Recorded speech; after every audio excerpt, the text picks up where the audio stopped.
The air of the Imperium is heavy with incense and ash, each breath a prayer, each heartbeat a tolling of fate. Across the endless void, where the stars themselves seem to wither under the shadow of war, there is a single truth whispered in cathedral vaults and manufactorum halls alike. To become more than human is to die to humanity. Few trials in existence match the ordeal that forges a space marine. Fewer still survive it. This is not a tale of triumph gilded in the litanies of the ecclesiarchy, but a meditation on the terrible price of ascension and the marrow-shaking silence that follows when a boy's soul is stripped away and reforged into the Emperor's wrath made flesh. If the depths of the 41st millennium call to you, if you hunger for stories carved in steel and written in blood, then stand vigil with us here. Like this chronicle, share it with others who carry the Aquila in their hearts, and subscribe to our watch so you may walk beside us as more truths of the Imperium are laid bare. The smoke of the underhive clung to the lungs like a second skin, acrid and bitter, thick enough that children learned to breathe shallow before they learned to speak. In that darkness, beneath the weight of towers that blotted out the stars, boys ran barefoot across rusted grates and broken glass, their stomachs aching from hunger. They were not warriors, not yet. They were the forgotten refuse of a civilization that consumed its young as readily as it consumed Prometheum. Yet it was from these gutters, these labyrinths of filth and ash, that the Imperium chose the seeds of its angels. They came without warning. No day was marked, no trumpet was blown. The people of the hive knew only that one morning the sky would rumble with the vox thunder of dropships, and the banners of a chapter would unfurl like the wings of predatory birds across the smog. The sight brought awe, but also dread. For when the Astartes walked among mortals, they came not as saviors, but as executioners of choice. A family would huddle in the corners of their hablock, praying to the god emperor that their sons be overlooked, whispering litanies with cracked lips. Others would thrust their children forward, desperate for the faint hope that survival among the chosen meant an escape from the rot of hive life. But no mortal will could sway the judgment of the chapter. The black carapace of the warrior began here, in the narrowing of eyes, the study of bone structure, the listening for strength in the rhythm of a heartbeat. It was not compassion that guided the selection, but ruthless calculation. A boy was seized by the wrist, turned, examined as one might examine livestock, and then either dismissed back to the shadows or thrust into the ranks of the taken. No explanation, no farewell. The silence that followed was unbearable. Mothers did not weep when their sons were dragged away. To cry was to risk the lash of the arbitrators. Fathers did not speak their sons' names aloud after that moment, for to name them was to admit they might still be living. The Imperium demanded no softness, no lingering ties. The child was dead to his kin the instant he was chosen. In the eyes of the boys, fear wrestled with a fragile, glittering thing that could only be called hope. To become one of the Emperor's angels was to rise above the mire, to stride among stars, to wield a bolter with hands that no longer trembled. Yet beneath that hope was an unspoken terror, the countless thousands who were chosen but never seen again. For everyone who rose, 1,000 more were broken, discarded, or repurposed as servitors. There was no trial yet, no blade against bone or serum injected into veins. The first cruelty was separation. Imagine a child ripped from the hand of his brother, pushed into the belly of a thunderhawk whose steel walls hummed with machine spirit hymns. Imagine the shriek of hydraulics sealing the hatch, muffling the sobs, silencing the world he once knew. That silence was the first test. Inside the craft, rows of boys sat rigid, backs against cold iron, the Aquila carved above them. Some stared in awe, others wept in secret. A few bit their lips until blood came, determined not to show weakness. The air reeked of oil and incense, a perfume of sacred machinery. The vox-grill crackled with the chant of a serf reciting litanies of binding, his voice devoid of human warmth. The boys did not yet understand that they were already being judged. Every shift of their gaze, every tremor in their hands, every uneven breath was noted by the silent figures who stood among them, initiates of the chapter, robed in dark vestments, their eyes hidden. To falter in posture was to invite a strike from a servo whip. To speak without permission was to be dragged away. The culling had already begun. And as the Thunderhawk roared upwards, shuddering through the storm-laden skies of the hive, a realization dawned in the minds of the Chosen. This was not a rescue. This was an abduction dressed in holy vestments. The Emperor had no interest in their happiness, only in their utility. If they survived, they would live as weapons. If they failed, their flesh would be recycled, their bones forgotten in a pyre of ash. Still, within their hearts, some ember smoldered. A boy with hollow cheeks dared to imagine himself one day in ceramite armor, his every step shaking the earth, his name chanted by billions. Another dreamed only of food, of an end to hunger. Each carried a private reason to endure, and it was in these fragile, desperate motives that the seed of survival would take root. The Thunderhawk descended again, its landing thrusters screaming, onto the parade grounds of a fortress monastery whose spires stabbed the clouds like spears of stone. The boys staggered into the light, their eyes burning as they beheld walls carved with imperial scripture, statues of warriors 10 times their size, and the ever-burning fires of sacrifice. It was magnificent. It was terrible. Here, under the gaze of saints wrought in adamantine, the first command was given. Stripped of rags, forced to stand naked in the cold wind, they were herded into ranks like cattle. The initiates walked among them carrying data slates inscribed with runes of acceptance and rejection. Some boys were cast aside at once, too frail, too malformed, or marked by hidden sickness. They were taken away, and the sound of their footsteps did not return. Those who remained stood shivering, their hearts hammering, each heartbeat a plea to the Emperor. It was the first of many prayers that would never be answered.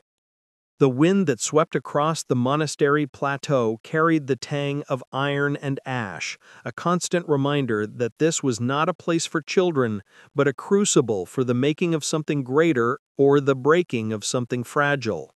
The boys stood in formation, their eyes darting toward the immense gates of black steel, etched with the sigils of the chapter.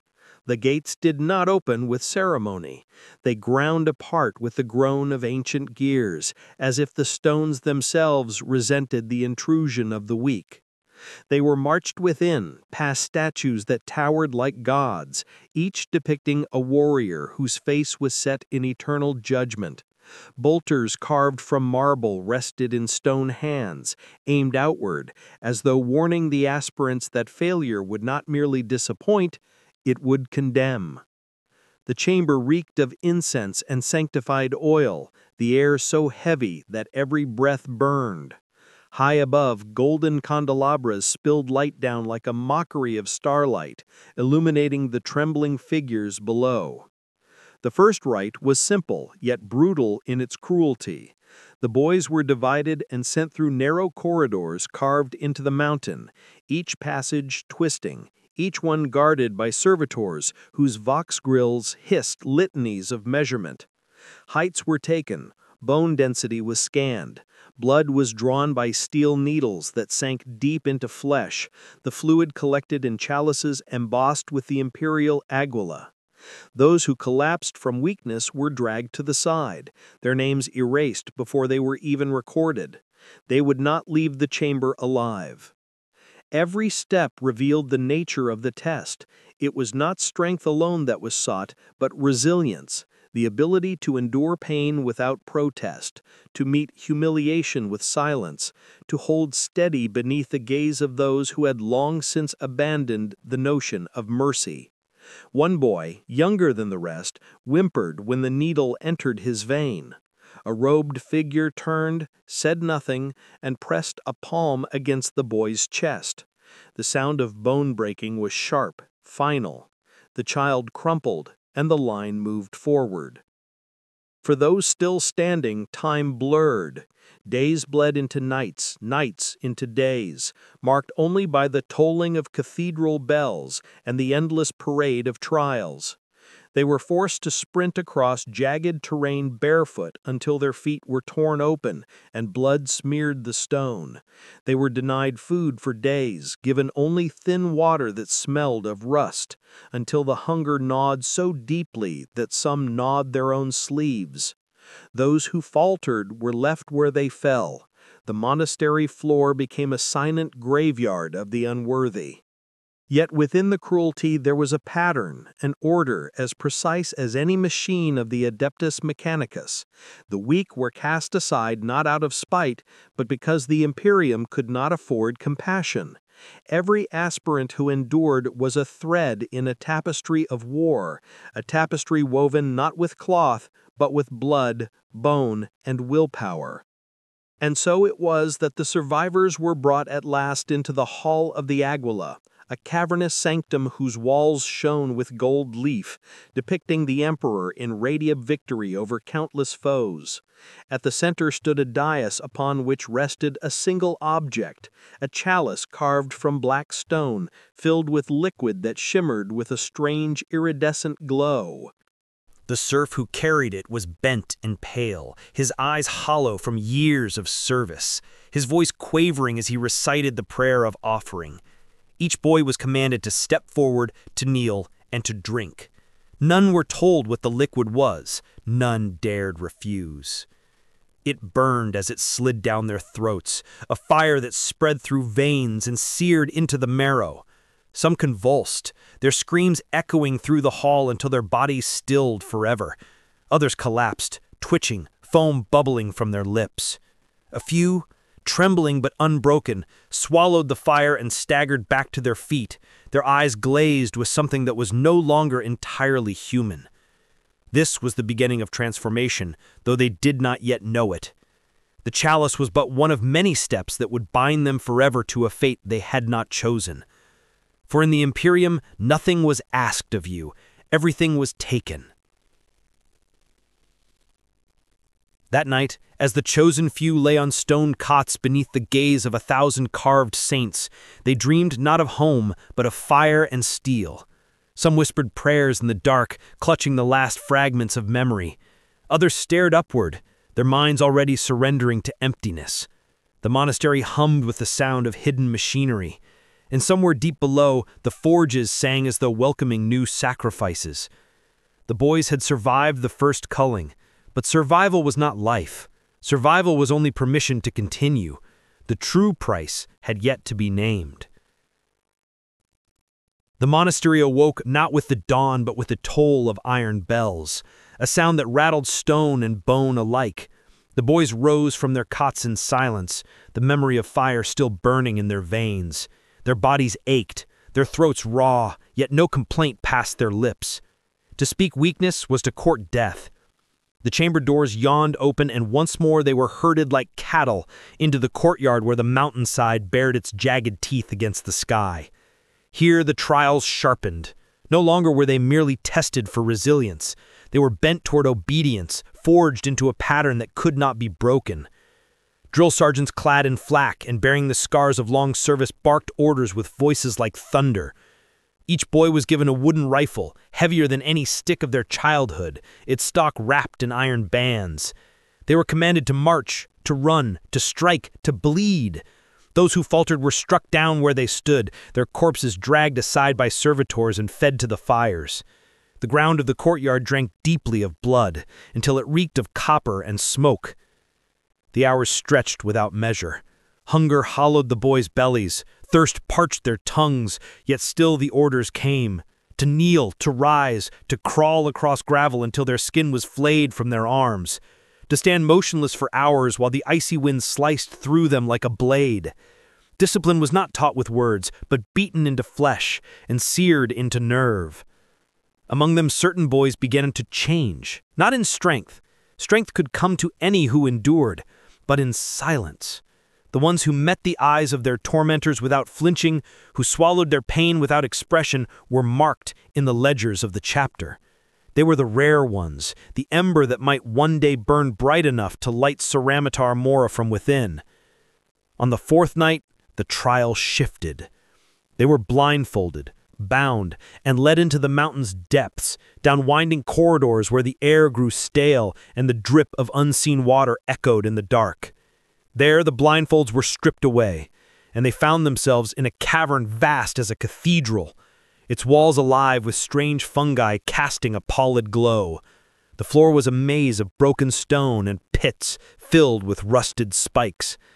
And waiting at the far end, half seen in the shadows, were creatures, beasts bred for this purpose, their eyes glowing with feral hunger. The boys were given knives, nothing more.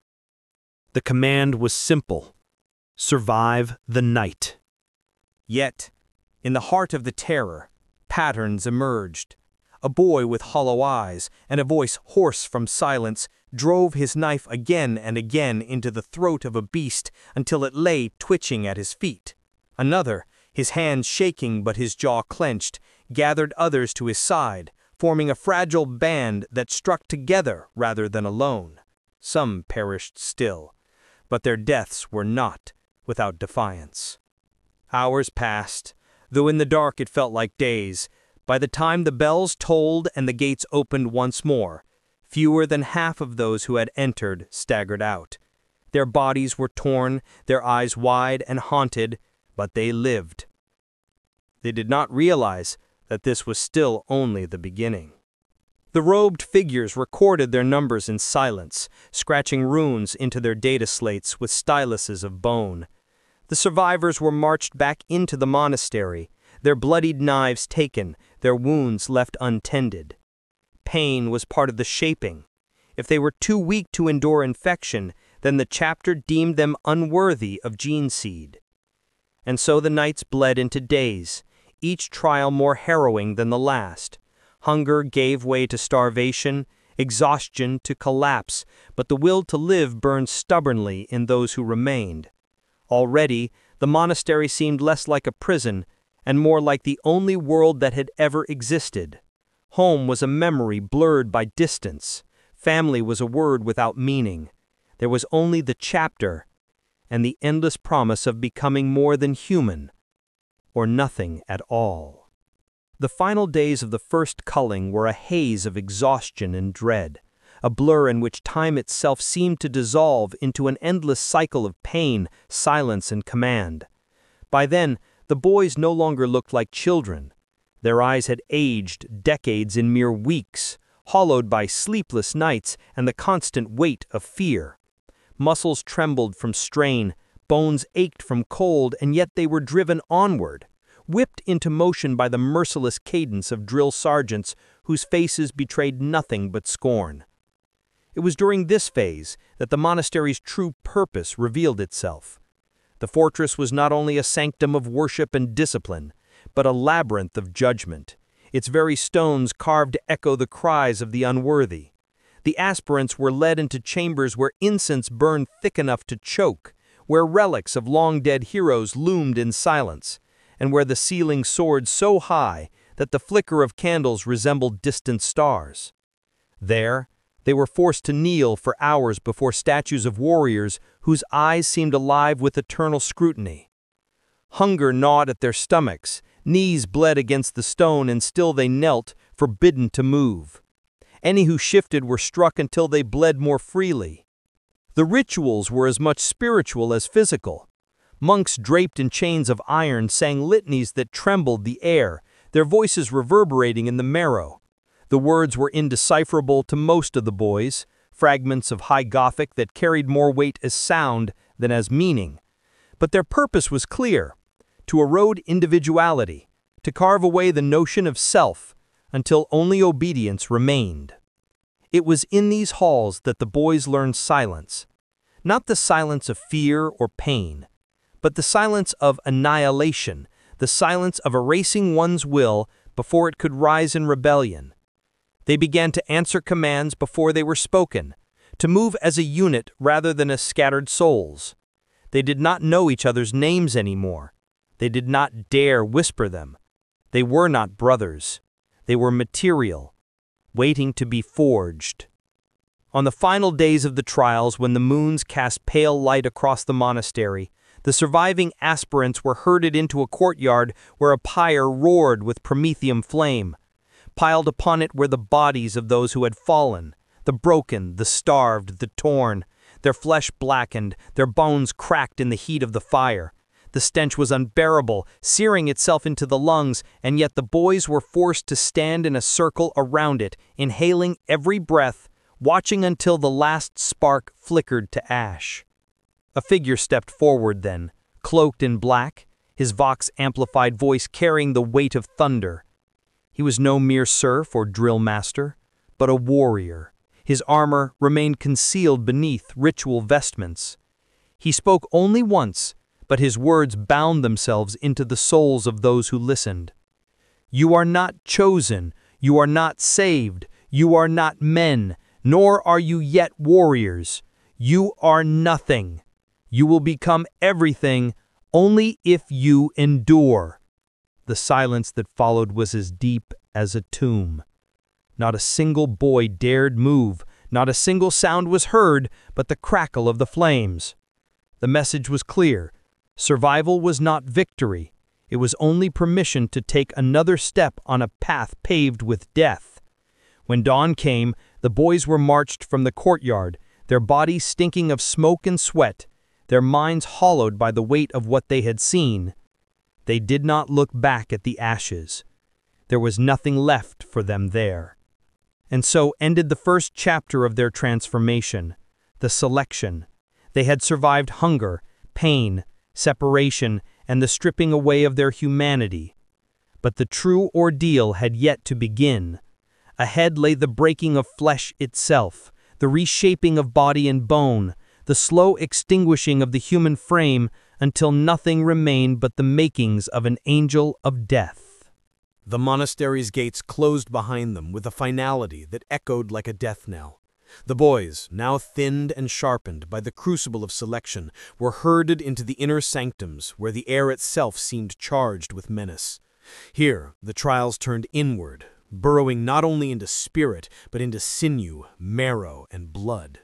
This was the place where flesh was stripped of its frailty, where human bodies were remade into the foundations of war. The corridors smelled of oil and antiseptic, their walls etched with runes of the Omnissiah and the Emperor entwined. Scutari attendants moved in silence, their augmetic limbs clicking as they prepared chambers of steel and glass. Servitors trundled along the halls, their once human eyes replaced by dull lenses, carrying trays of instruments that glinted cold under lumen light. The boys understood instinctively that they had stepped into a realm of no return. They were lined in rows, naked once more, and led one by one into the chambers. Each chamber held a slab of cold metal, chains to bind wrists and ankles, and an altar upon which lay tools that were equal parts surgical and sacramental. A hooded Magos biologist presided over the rite, his voice a monotone echo through a voximeter brafted into his throat. There was no ceremony, no reassurance, only command. The first insertion was the secondary heart. The boys were forced down upon the slabs, their bodies trembling as mechadendrites hissed into motion. Needles plunged deep, flesh parted, ribs were spread apart with the creak of bone. No anesthetic dulled the agony. The Imperium demanded endurance, not comfort. Screams rose in the chamber high and ragged, some cut short by unconsciousness, others stretching into hoarse wails that reverberated off the stone. For hours each child was broken open, their chests a theater of blood and iron. Into the cavity was placed the organ of rebirth, a heart grown in vats, pulsing with unnatural vigor, bound by gene seed to fuse with its host. Those who rejected it writhed until their bodies stilled, blood flooding from their mouths. Those who survived were unshackled, staggering from the slab with skin pale as parchment, their eyes glazed with shock. But there was no rest. The cycle of transformation continued, without pause. After the heart came the osmodula, the organ that stretched bones and thickened the skeleton to withstand the weight of future ceramite. The procedure was no less brutal. Needles laced with glowing fluid were driven into marrow, and the boys felt their bones ignite from within, as if molten fire coursed through every limb. Some clawed at their own skin, desperate to tear the agony out. Guards pinned them down until the seizures passed, or until life ebbed away. Days blurred into nights and nights into days, marked only by the toll of bells and the rhythm of torment. Lungs were remade to filter poison, muscles injected with fluids that twitched and spasmed until sinew tore and reknit stronger. Each new implantation was another war waged within the body, another chance to die, and each time fewer remained standing. Yet even amidst the horror, there was a strange beauty in the design. The Emperor's vision was exact, each organ placed not for cruelty but for precision, every addition part of a tapestry that would culminate in something greater than human. The aspirants, though too broken to see it, were walking the razor's edge between annihilation and apotheosis. In the dimness of the dormitories, survivors lay trembling on cots, sweat soaking their sheets, the scent of blood thick in the air. No words passed between them.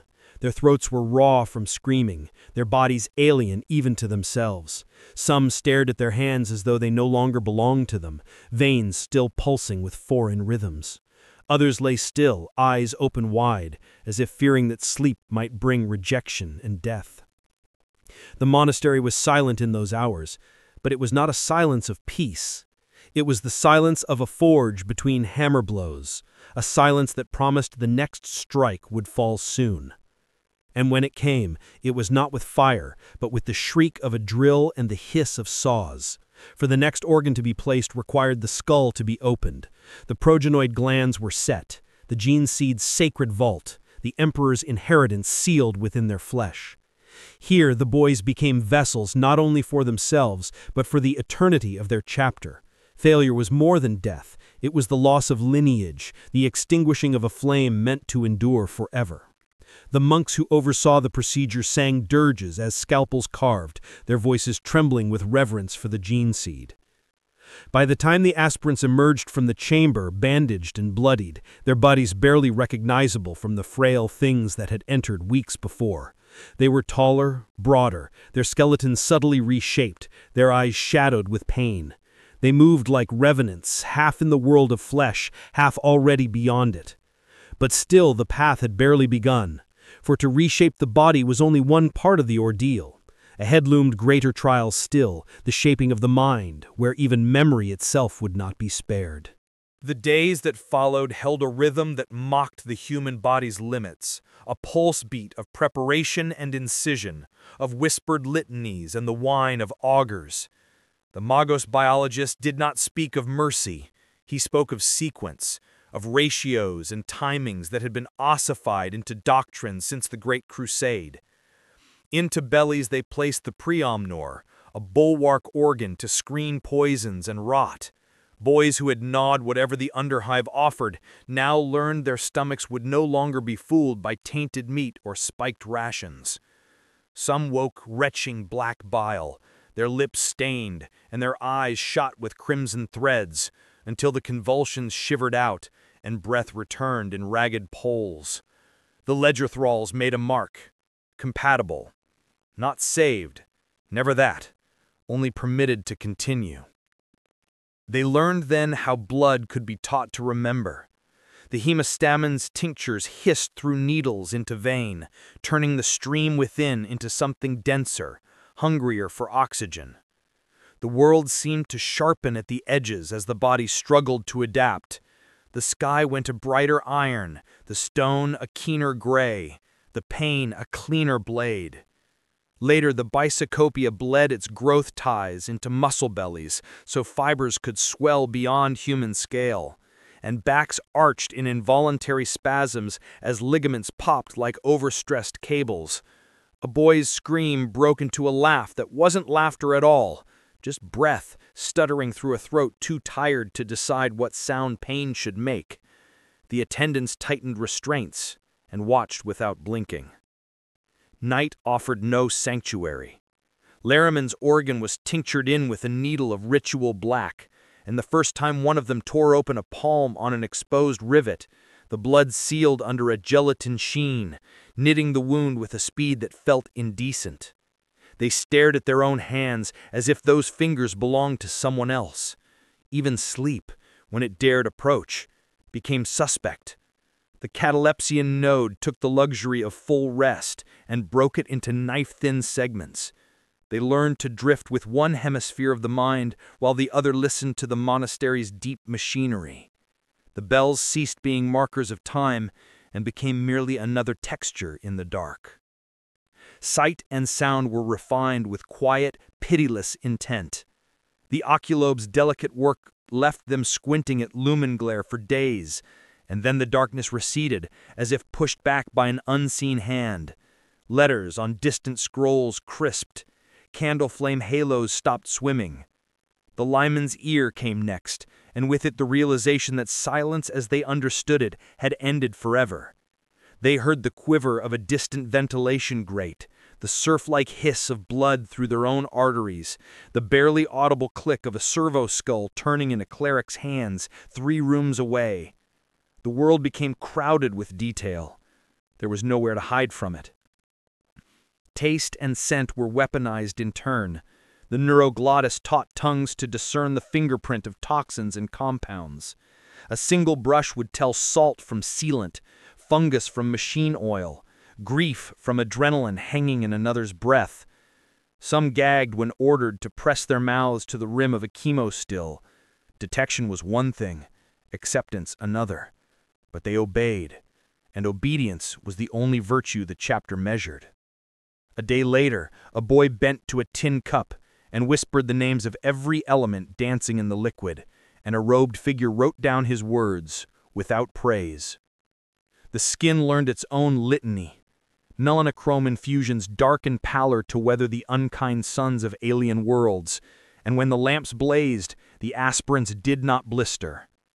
The mucranoid ritual followed in a gloom of incense so thick it seemed to cling like dew.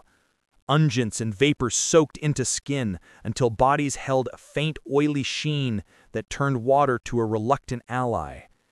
The serfs spoke the rite not as legend but as recall, their voices carrying memories of void walks and acid fogs and rain that etched ceramite. The boys said nothing. Words had shrunk to the scale of tasks. Breathe, endure, do not die.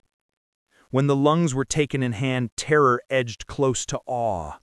The multi-lung came with the promise of air wrested from poison, and they were lowered into chambers that steamed with exhalations no mortal should breathe.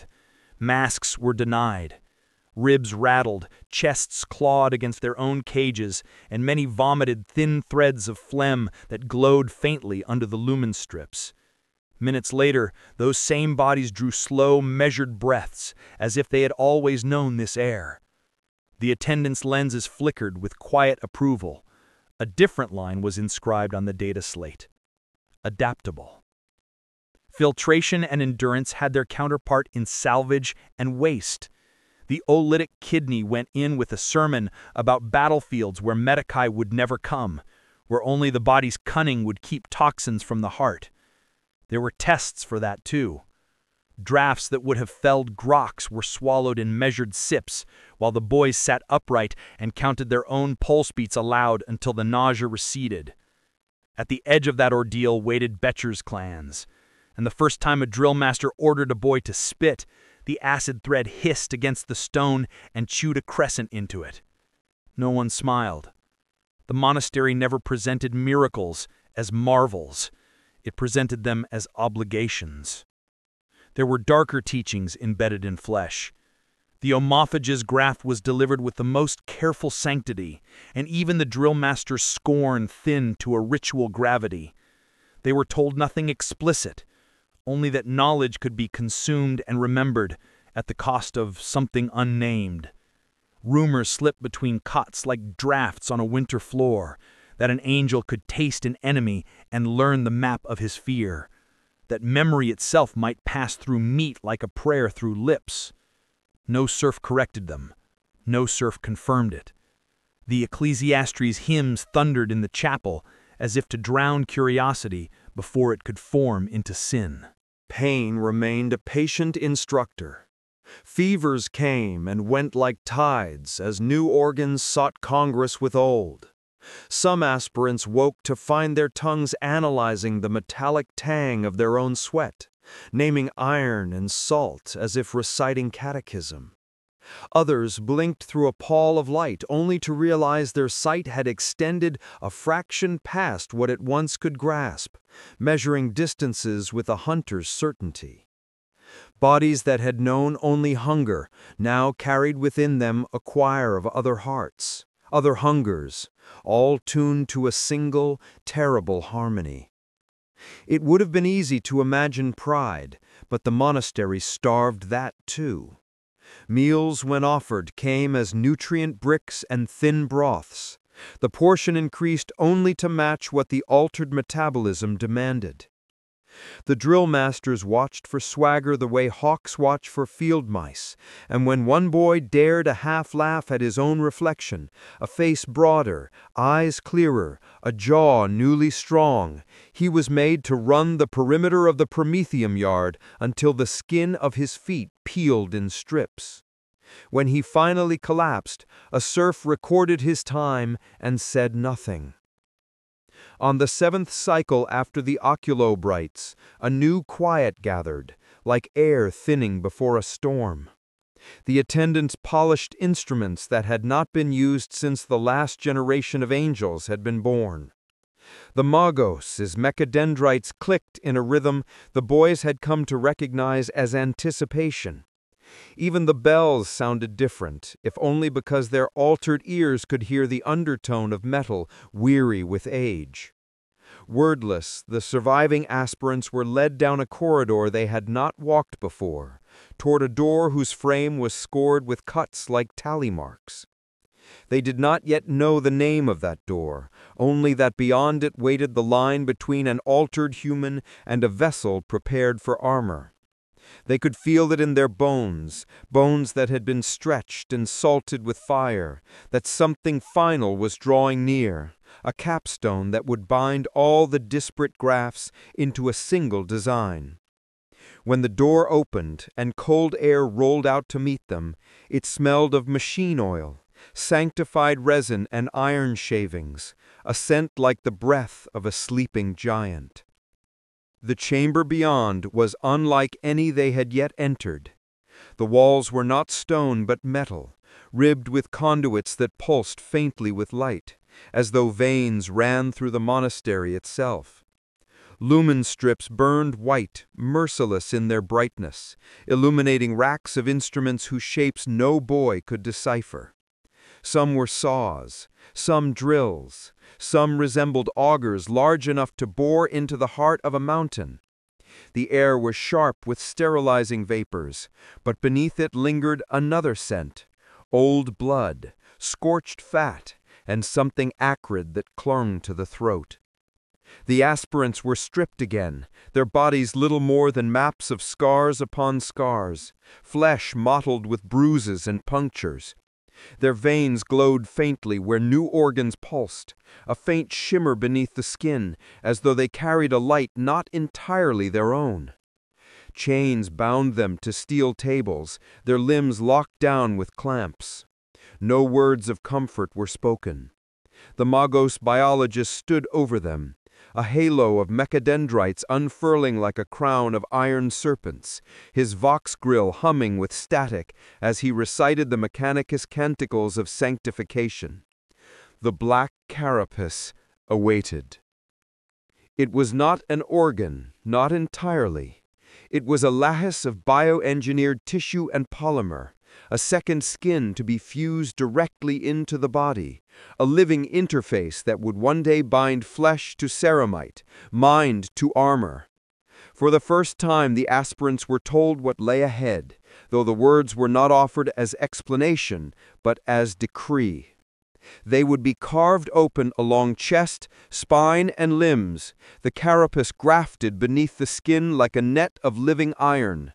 Where it settled, nerve endings would be spliced, receptors planted, pathways burned into flesh, so that when the time came, a suit of power armor would answer thought as if it were muscle. The first incision was made with ritual precision. Scalpels traced lines of red down the chest of the nearest aspirant, parting skin to reveal the lattice of bone reshaped by the osmomedulla.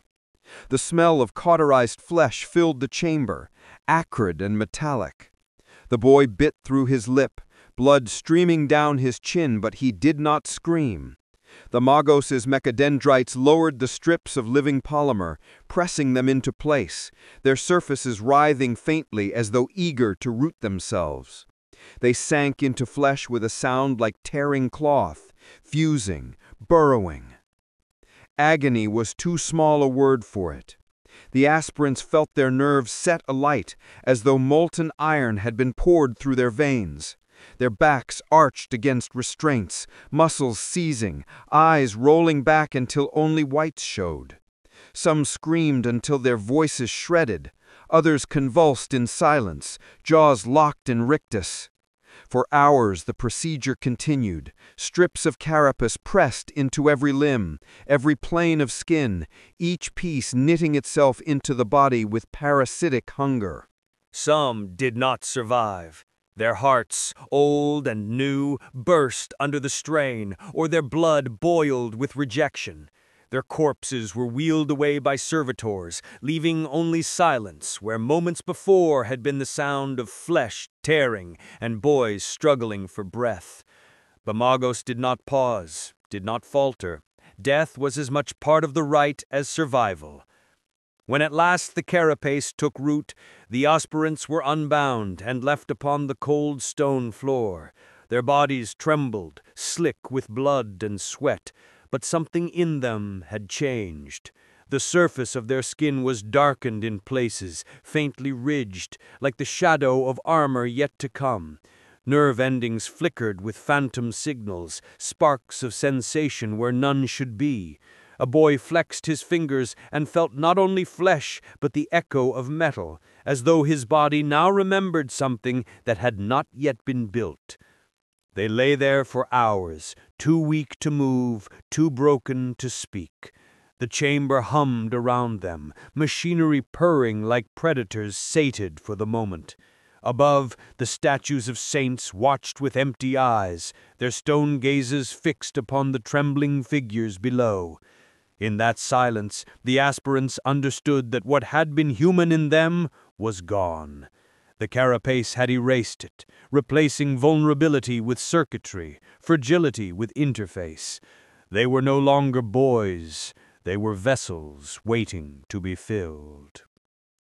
When they were finally herded from the chamber, the monastery air felt colder, sharper, as though the mountain itself knew what had been done within its heart. The drill masters watched them march, their expressions unreadable.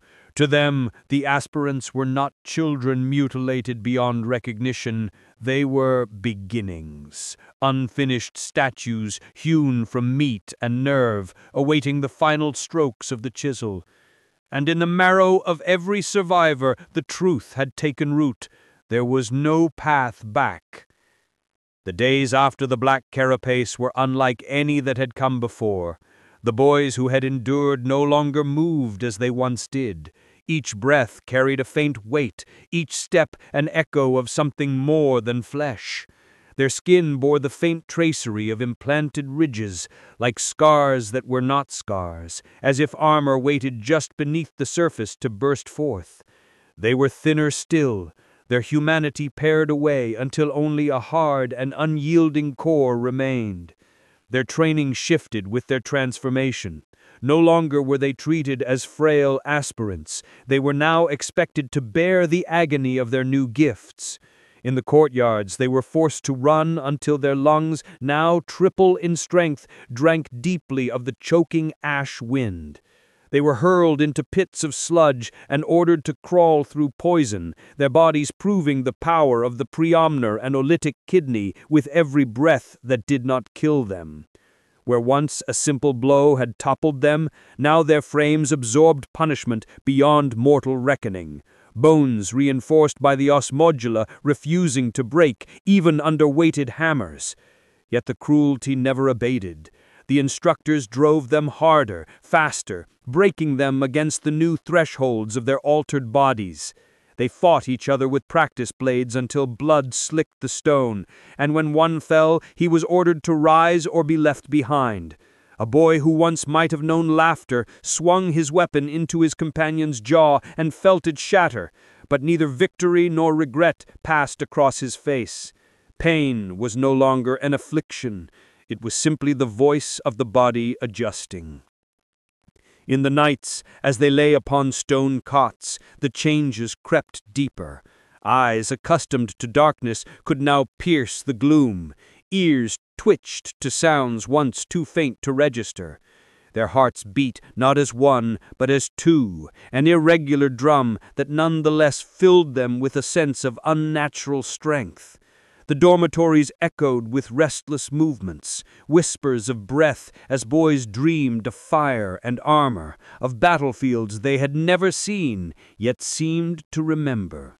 Some woke with blood on their tongues, spitting acidic threads against the floor as the Becher's glands awoke. Others gagged at scents no mortal nose could have discerned, cursing the curse of the neuroglottis in silence. Still, even as power grew, fear lingered. For every aspirant who endured, another perished in his sleep, body rejecting the emperor's gifts. One morning a cot lay cold, its occupant stiff and pale, skin veined with black where organs had turned against him. His body was taken swiftly, without word or ceremony. To speak of him was forbidden. To remember him was weakness. The survivors grew harder in the face of this attrition. Their eyes ceased to blink at death. Their minds ceased to wander toward loss. Bonds of childhood, of companionship, eroded into dust beneath the weight of constant vigilance. They did not think of family. They thought only of survival, of one more day endured, of one more threshold crossed. The monastery itself seemed to respond. Where once it had felt oppressive, its walls now seemed to mold themselves around the aspirants, its machinery singing in harmony with their altered blood.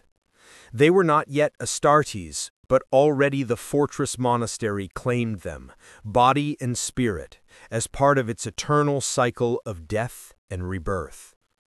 At last, after weeks that felt like years, the trials of the flesh slowed. Those who remained alive were gaunt, scarred, hollow-eyed, yet stronger than any mortal could imagine. They bore the organs of angels, the carapace beneath their skin, the strange calm of bodies that no longer belonged to the world of men. They had been broken, shattered, and pieced back together in the image of war. And when the bells tolled, echoing across the mountain peaks, they knew instinctively that their bodies were no longer the battlefield. Ahead lay something far more perilous. For if the flesh could be reforged, the mind was more fragile still. Thought could fracture, memory could betray, and the human soul could scream even when the body endured. They did not yet know the shape of what was to come.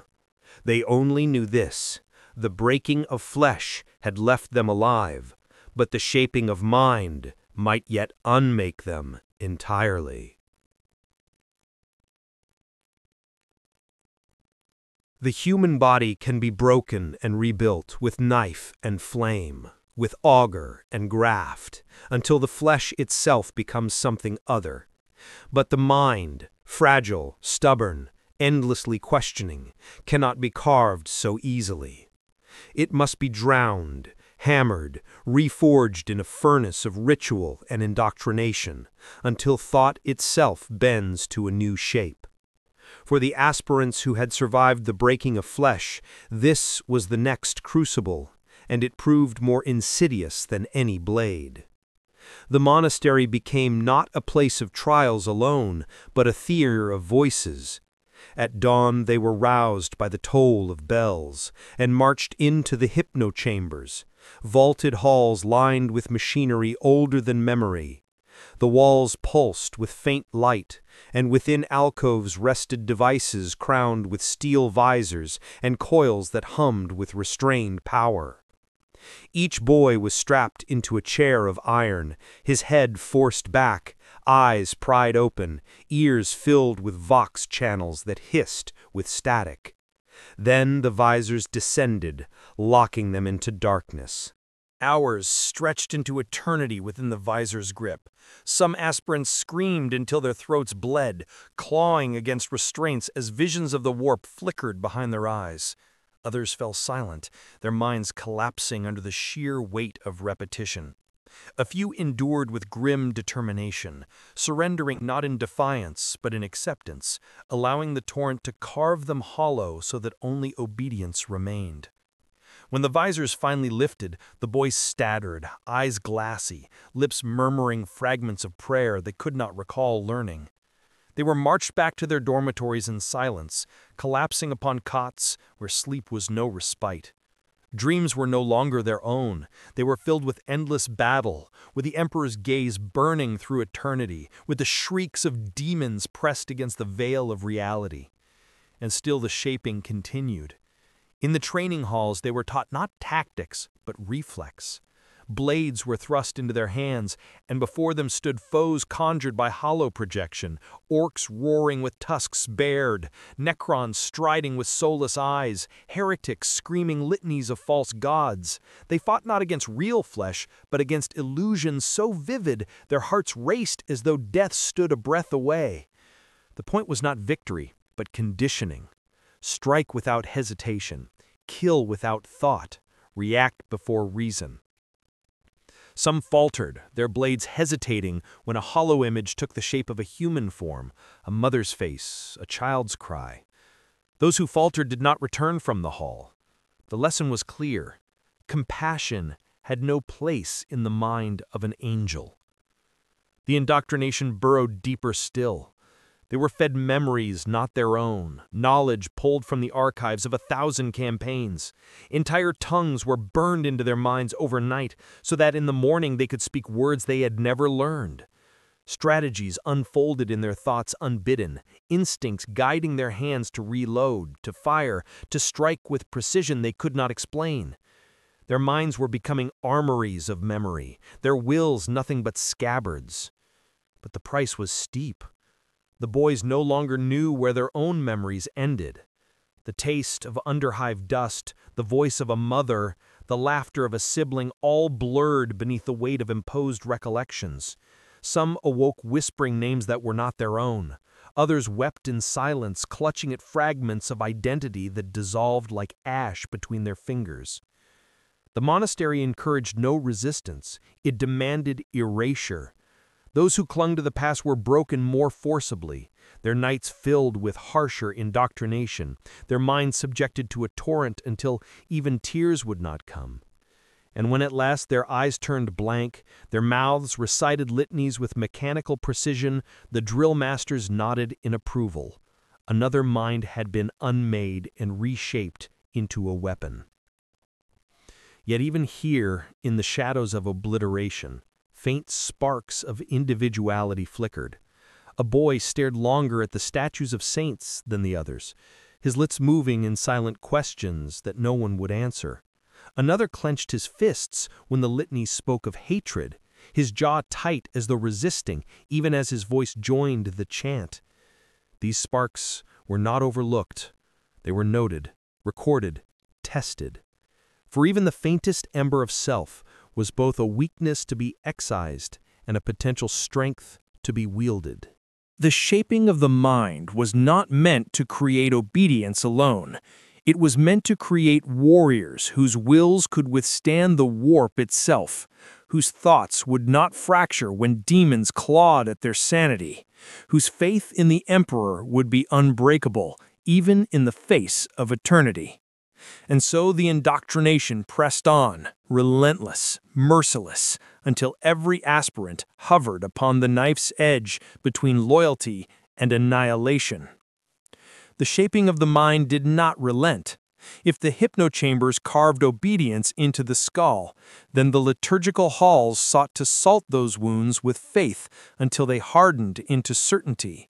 Each evening, after the drills of reflex and the endless holographic wars, the aspirants were marched in silence into chapels deep within the mountain.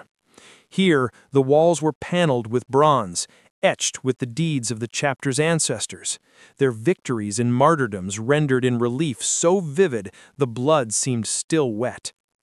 Incense thickened the air until every breath carried a sting of burnt myrrh and sacred oils. Servo skulls floated above, carrying censers that left trails of smoke curling like ghostly chains.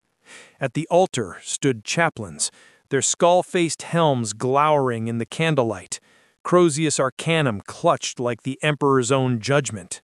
Their voices were iron, their words litanies of hatred and devotion, stories of Xenos butchered and heretics cleansed. The boys knelt in rows, foreheads pressed to the stone, repeating every word until their throats ached. To falter was to feel the lash, a strip of barbed wire across the back, tearing flesh so that blood might join the hymn.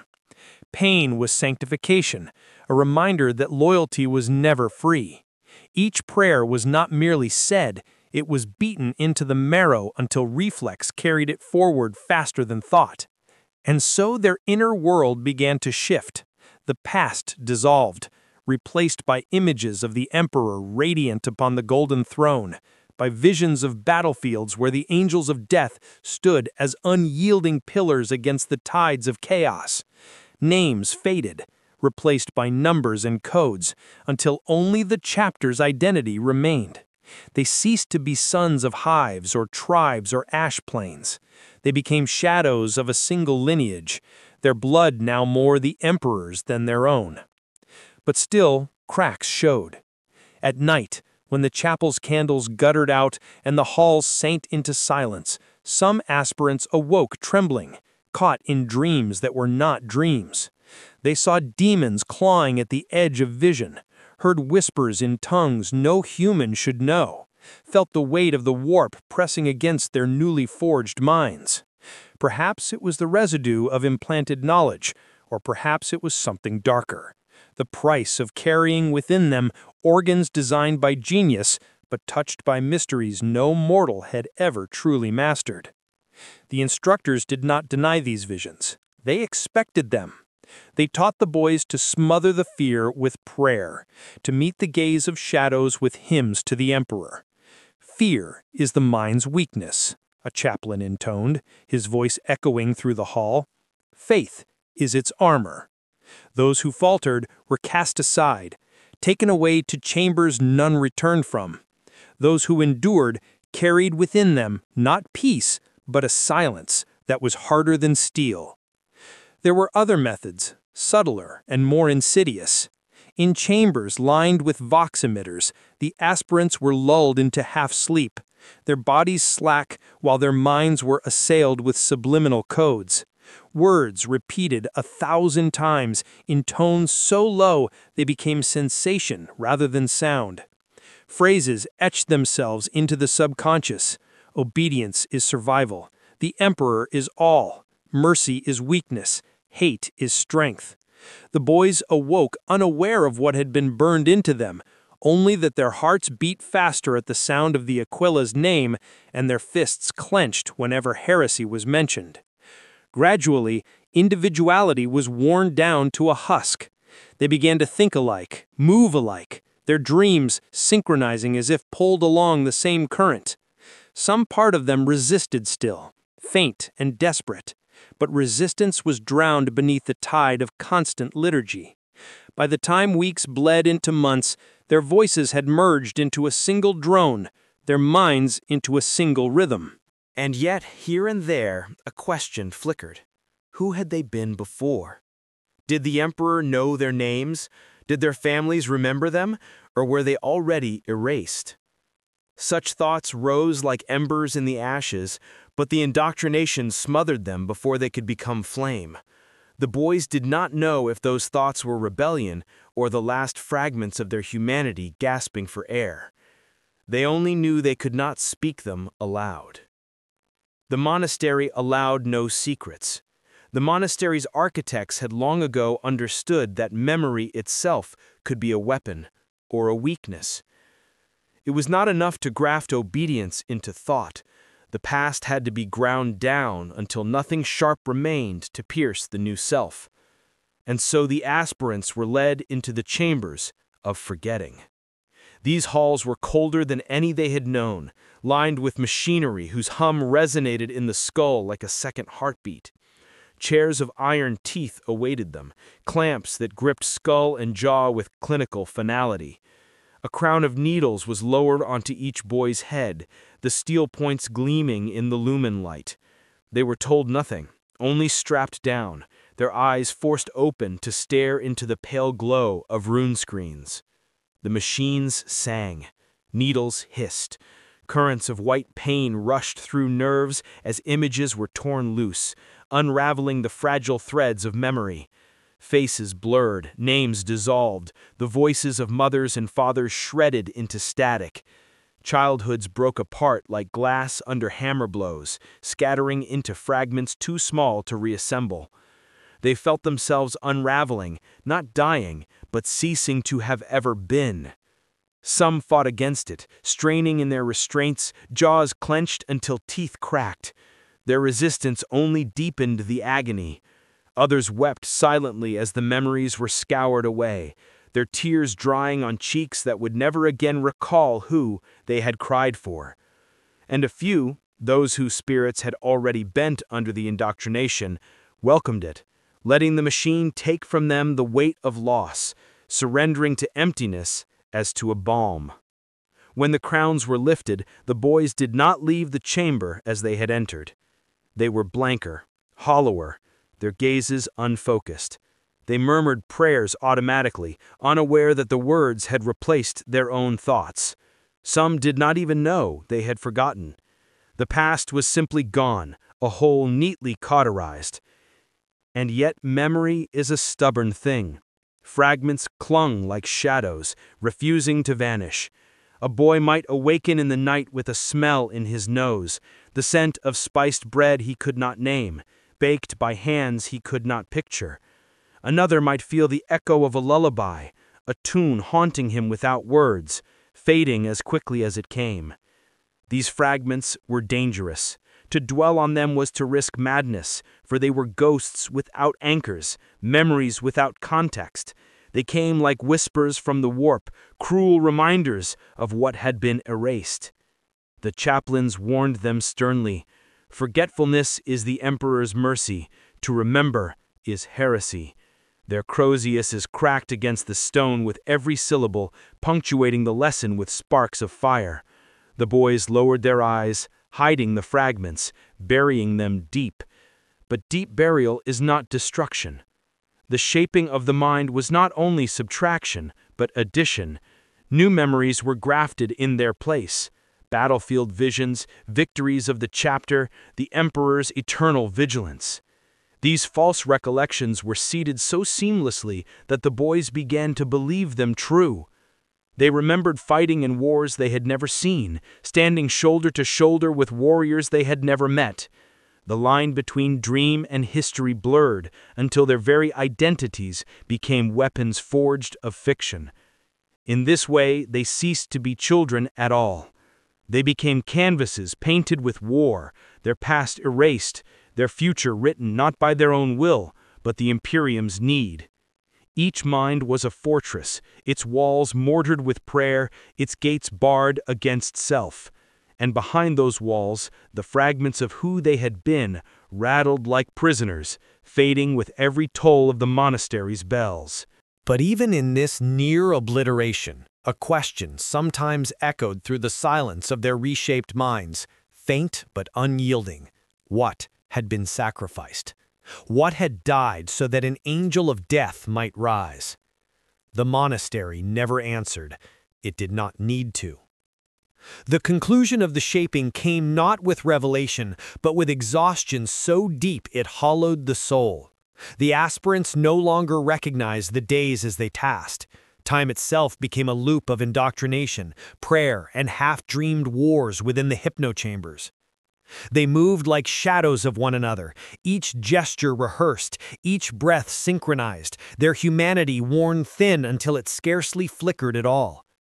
Yet the monastery was not satisfied with obedience alone. Obedience was brittle, and brittle things shatter.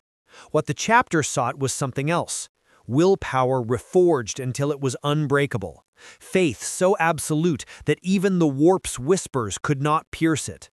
For this final stage, the aspirants were brought into the Hall of Echoes, a cavern so vast the walls vanished into shadow.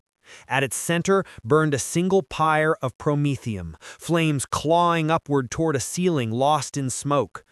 Around the fire, the chaplains stood like black statues, crozier staves planted in the stone. The boys were ordered to kneel in the circle of flames light.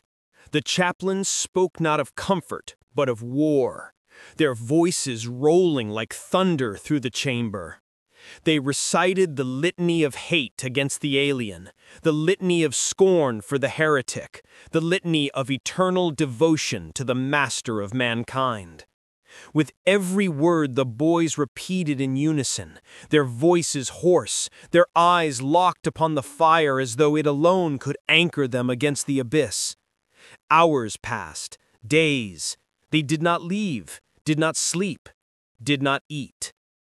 They knelt until their knees bled, until their minds wavered on the edge of collapse. And then the visions came. Some saw the emperor, radiant upon his throne, his gaze burning with both love and judgment.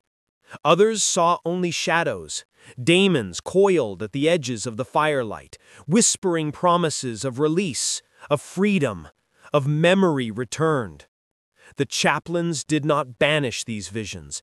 They demanded the boys face them, demanded they endure, demanded they cling to faith even as madness gnawed at the edges of their thoughts. It was in this fire of deprivation and revelation that the last remnants of self either shattered or were transfigured. A boy who clung to a memory of home might see it dissolve in the flames, replaced by the unyielding image of the Aquila. Another might resist the whispers of the warp until his voice broke, screaming prayers until his throat bled. Those who fell silent, who surrendered, were dragged away, their absence unacknowledged. When at last the survivors rose, they were not the same. Their eyes burned with something that was not merely obedience, but certainty, a certainty carved into bone and spirit alike. The chaplains looked upon them and found no hesitation, no fragility, only silence, deeper than grief, stronger than fear. It was the silence of minds no longer their own, minds that belonged wholly to the Imperium. And yet, buried beneath that silence, perhaps fragments remained, questions unspoken, doubts unacknowledged, memories too stubborn to die. If they lingered as ghosts, sealed away in chambers no one dared open. For now, what mattered was survival. The shaping of flesh had given them strength, but the shaping of mind had given them something more dangerous, the will to wield it without pause, without question. The monastery bells tolled once more, reverberating across the mountainside, and the boys, no, not boys any longer, marched in perfect step from the Hall of Echoes. Behind them, their humanity lay in ruins. Ahead of them, the path widened into something darker, more uncertain. For flesh and mind were forged, but what of the soul? Could even the Emperor's angels stand unbroken upon that threshold? The answer lay in the next trial. By the time the aspirants emerged from the Hall of Echoes, they were no longer boys of flesh and memory. Their bodies bore the scars of reforging, their minds the brand of indoctrination. Yet the soul remained untested, a flame flickering between mortal fragility and post-human certainty. The chapter knew that to leave this ember untouched was to invite disaster, for flesh might endure and thought might bend, but the soul could falter in the abyss where no blade could strike and no armor could shield. Thus began the passage whispered in the monastery's canticles only as the crossing of the veil. Few spoke of it openly, for even among the serfs and drill masters, details were clouded in rumor, blurred between truth and ritual. To the aspirants it came without warning. They were woken in darkness, their cots stripped from beneath them, their bodies bound in chains cold enough to sting even their altered flesh. No words were spoken as they were marched down corridors unseen before, corridors that sloped deeper and deeper into the mountain's heart. The air thickened with the scent of incense and machine oil, a cloying perfume that clogged the lungs. Torches guttered along the walls, their flames pale blue as though burning some unholy fuel. At last they emerged into a cavern vast as a cathedral, its ceiling lost in shadow, its floor etched with runes that shimmered faintly like veins of molten gold. In the center stood an altar of black stone, scarred by centuries of use, its surface slick with oils that glistened like blood. Here the aspirants were unchained, left kneeling in the circle of runes. Around them stood figures cloaked in darkness, their armor only glimpsed when the firelight caught the sheen of ceramite. Custodians they were not, yet there was something of the sacred in their presence. Some whispered these were veterans of the chapter, guardians who had endured the same veil crossing in ages past. Others thought them little more than shadows conjured by incense and fear. To the aspirants, they did not know, and they did not ask. The ritual began with chant. Low, guttural, unrelenting, the voices of 100 serfs filled the cavern, their words weaving in High Gothic and Benharic alike, calling upon the Emperor's gaze, upon the omniscized machine spirit, upon the void itself to witness the trial. Drums pounded like the echo of hearts, steady, unceasing. The altar's rooms pulsed brighter, spilling golden light across the kneeling forms. Then came the drought. Each aspirant was handed a chalice, its contents black as pitch, reeking of iron and bitterness. They were commanded to drink, and none dared refuse. The liquid burned as it slid down their throats, igniting stomachs already scarred by alchemy. Their vision blurred, their veins sang, and within moments they were collapsing upon the runes, convulsing as though seized by the claws of some unseen predator. The veil opened. They found themselves not in the cavern, but in a darkness vast and suffocating, where no ground supported their feet and no stars lit the void. Shadows coiled at the edge of vision, shifting, whispering. Voices filled the air, some the litanies they had memorized, others the mocking tones of heresy, still others whispers that seemed to know their names, their forgotten lives, their buried memories. The aspirants trembled, for though they had endured flesh and mind, this was something different. This was the soul exposed. For some, visions came of the Emperor himself, radiant and terrible, his gaze of fire that burned away doubt and left only devotion. For others, there was only chaos. Daemons clawing from the dark, their maws dripping with poison, their promises sweet as nectar. The aspirants cried out, some in prayer, some in despair, their voices swallowed by the endless night. No one knew how long the crossing lasted. Time in that place was meaningless, stretched thin as a whisper, heavy as eternity. Some aspirants never rose from it, their bodies collapsing in the cavern as their souls were claimed by the shadows. Others returned broken, their eyes staring into nothing, lips muttering nonsense until death silenced them. But those who endured emerged changed, their gazes hollow yet steady, their breaths ragged but unbroken. When they awoke upon the ruins, the cavern smelled not only of incense, but of blood. The altar gleamed with fresh offerings, though none remembered giving them. The cloaked figures stood unmoving, watching as the survivors were dragged back to their feet. The veil had been crossed, but none would ever speak of what they had seen. To speak it aloud would be to give it power, and power of that kind was death. The days after the crossing did not resemble days at all. Waking and sleeping lost their borders, and the monastery's corridors seemed to shift by inches each time the aspirants passed, as if the mountain itself were correcting some error in their gait. The survivors moved softly now, not from weakness, but from the hush that follows a storm. When they drew breath, the air tasted faintly of copper and wax, as though they had inhaled a chapel's worth of candles and bled them out through their lungs. No drill master announced the next rite. The bells alone spoke, and their iron tongues sounded farther away than before, like voices calling through snow. They were brought to a cloister whose windows opened on a sky the color of quenched steel. Here the chapter's lexiconic adepts waited, hooded figures whose presence prickled across the skin the way certain storms make hair rise along the arms.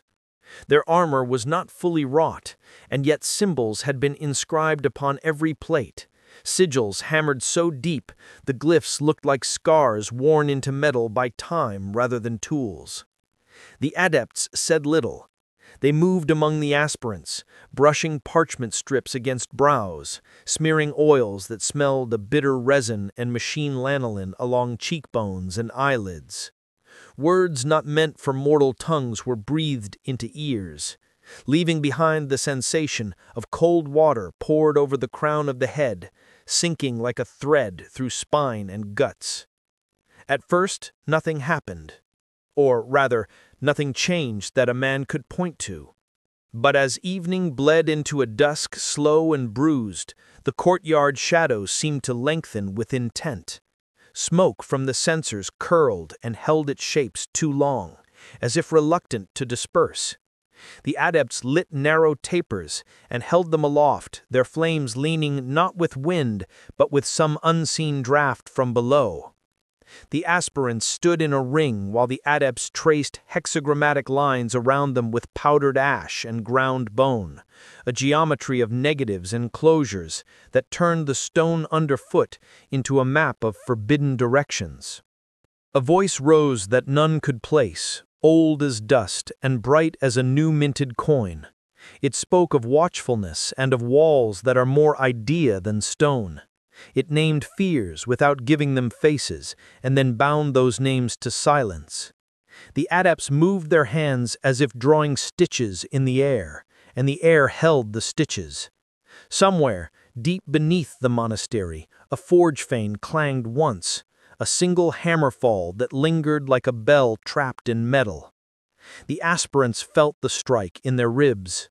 Some closed their eyes and found there the same darkness they had met beyond the veil, only more distant now, as if viewed from land rather than from the deck of a sinking ship.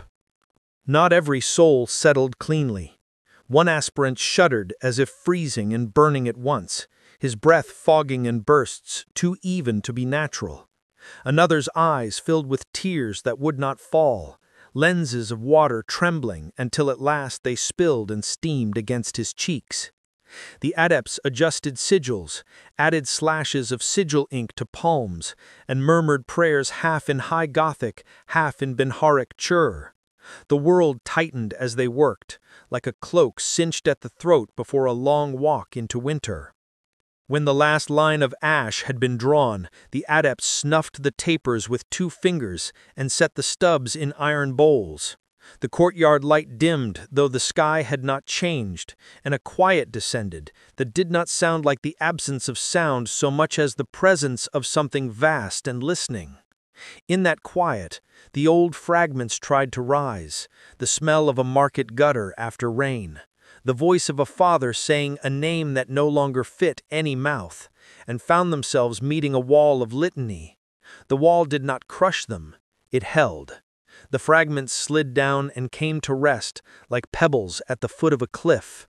The boys breathed out together, and the breath did not taste of wax anymore. Afterward, they ate. The meal was plain and warm, thicker than broth and thinner than bread. Heavy with a metal tang, their altered tongues divided into minerals without being asked. They slept on cots that no longer felt like altar slabs. When nightmares pressed against them, the nightmares met the geometry drawn in ash and bone and had to wait at the edges, muttering. For the first time since the Hall of Echoes, sleep ended without a cry. What followed was not recovery so much as calibration.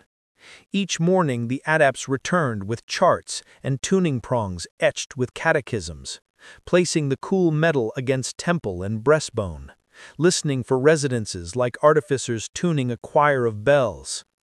They trained the aspirants to meet intrusive thoughts with the shortest prayers, not as pleas, but as switches thrown, redirecting current along known paths.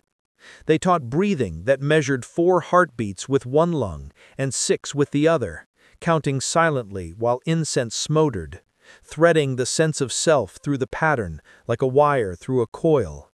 They practiced standing within a circle while a brother muttered dissonant syllables just outside it, letting the skin crawl and the stomach lurch, and then allowing both to subside without flinch. The lesson was simple and without mercy.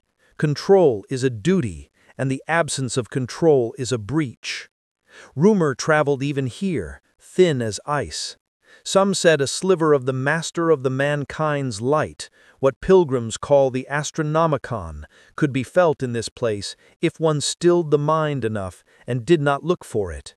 Others whispered that the sensation was only the monastery's ancient machines breathing in time with 1,000 copied rituals, and that any comfort taken from it was the comfort men find in pattern. The adepts did not correct either rumor. They allowed them to live as rumors, to be held lightly like a relic one kisses and sets down without asking to see whether the saint's bone is real. On the 4th calibration, the geometry was swept away, and the courtyard washed with bitter water that left the stone faintly blue. The adepts brought no tapers, no ash, no sigils, only a single iron-bound chest they opened without ceremony. Inside lay tokens, spent cartridges, broken purity seals, a dented aquila taken from a helm long retired. Each aspirant was told to choose one. No explanation, no promise. The boys reached in turn, fingers hovering, then closing. A cartridge, a seal fragment, the aquila, its wings crooked. They were told only this: carry it until it means nothing and everything at once. The phrase echoed, nonsensical until it wasn't. Weeks earlier it might have felt like a riddle. Now it felt like a key cut for a lock they had only just found under the skin. Meaning would not be forced anymore. It would be allowed to happen at the exact pace obedience permitted. That night, as a weather front rolled its shoulders across the peaks and set the monastery's banners to snapping, the aspirants lay staring at the rafters. Some pressed their tokens against the pulse at the wrist and felt both beats, old and new, answer. The veil no longer felt like the lip of a cliff. It felt like a door behind which beasts paced and sniffed, and behind that, a thin line of light under the threshold that did not promise safety, only orientation. When the bells rang the following dawn, they sounded close again. Not friendly, never that, only clear. The monastery's next demand was solitude. After the calibration of their souls, after the chants and the sigils that had bound their inner fractures, the aspirants were no longer kept together in cots or courtyards. Instead, each was led down a different corridor, deeper into the mountain where the light thinned to a sullen trickle and the stone sweated with cold. There, behind doors carved with warning runes, they were locked alone. No voice to answer them, no brother to share the silence, only themselves and the echo of what had been left inside. The cells were bare, a slab of stone for a bed, a single taper guttering in an alcove, and a wall carved with scripture. The words were not prayers of hope, but edicts of endurance. Faith does not comfort, it fortifies. Pain is not the enemy, it is the tutor. The emperor does not love you, he requires you. The boys read these words until they became part of their marrow, until their lips moved unconsciously with each line. When the taper burned low, the cell drowned in dark, and still the scripture pressed into their minds, etched deeper than any scar. The silence was worse than pain. In pain there was at least a dialogue, the body speaking, the mind answering. In silence there was only the self, and the self had been so fractured that to face it alone was like standing before a mirror that showed not one reflection but many, overlapping, each one twitching at different speeds. Some boys shouted hymns until their voices broke, trying to drown the whispers of memory that clawed up from beneath the indoctrination. Others sat unmoving for hours, letting the stillness crush them flat, until even the thought of movement felt like betrayal. And the visions returned. Without brothers to anchor them, the veil pressed harder. Shadows dripping from the corners of the cell, whispers bleeding into the stillness. Some saw the emperor, blazing yet silent, his face unyielding, his gaze demanding. Others saw only the warped scum, laughing in voices that were too familiar. Siblings, fathers, lovers, all mouths reshaped into sneers of mockery. Some heard nothing but their own names, repeated until the sound grew foreign, twisted into syllables of madness. The purpose was clear.